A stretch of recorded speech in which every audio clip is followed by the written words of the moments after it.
ಉಪಚುನಾವಣೆಯ ಕಾವು ಜೋರಾಗಿದೆ. ಕನರಂಗೇರಿರುವ ನಡುವೆ ಈಗ ದಾವಣಗೆರೆ ಹಾಗೂ ಅಸ್ಸಾಂ ಬಿಜೆಪಿ ತನ್ನ ಮಹತ್ವಾಕಾಂಕ್ಷಿ ಪ್ರಣಾಳಿಕೆಯನ್ನ ಬಿಡುಗಡೆ ಮಾಡಿದೆ. ದಾವಣಗೆರೆ ದಕ್ಷಿಣ ವಿಧಾನಸಭಾ ಕ್ಷೇತ್ರದ ಉಪಚುನಾವಣೆಯಲ್ಲಿ ಕಾಂಗ್ರೆಸ್ ಅಭ್ಯರ್ಥಿ ಸಮರ್ಥ ಶಾಮನೂರು ಒಂದು ವೇಳೆ ಜಯ ಸಾಧಿಸಿದ್ರೆ ಈ ಕ್ಷೇತ್ರದಲ್ಲಿ ಇನ್ನು 50 ವರ್ಷ ಮುಸ್ಲಿಮರಿಗೆ ಟಿಕೆಟ್ ಸಿಗೋದಿಲ್ಲ.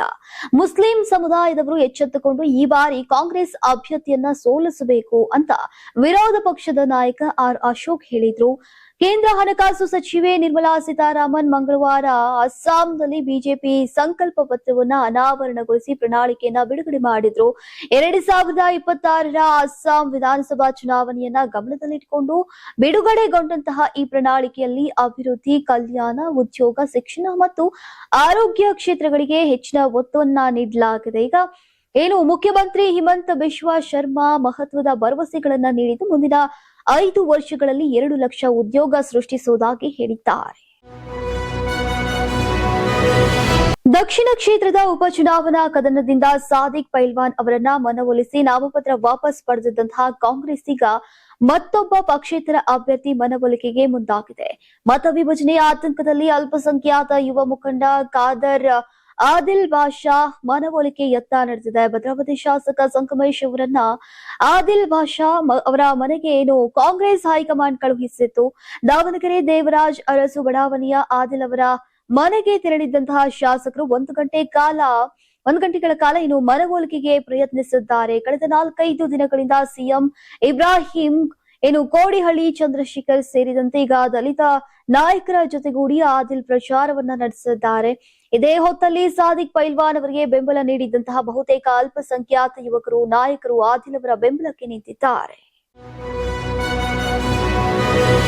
ಸಿಎಂ ಸಿದ್ದರಾಮಯ್ಯ ವಿರುದ್ಧ ಮಾಜಿ ಸಿಎಂ ಬಿಎಸ್ ಯಡಿಯೂರಪ್ಪ ಕಿಡಿಕಾರಿದ್ದಾರೆ. ದಾವಣಗೆರೆಯಲ್ಲಿ ಸುದ್ದಿಗೋಷ್ಠಿಯನ್ನ ನಡೆಸಿದಂತಹ ಅವರು ನಂಬಿಕೆ ದ್ರೋಹ, ವಿಶ್ವಾಸ ದ್ರೋಹಕ್ಕೆ ಮತ್ತೊಂದು ಹೆಸರು ಸಿದ್ದರಾಮಯ್ಯ ಎಂದಿದ್ದಾರೆ.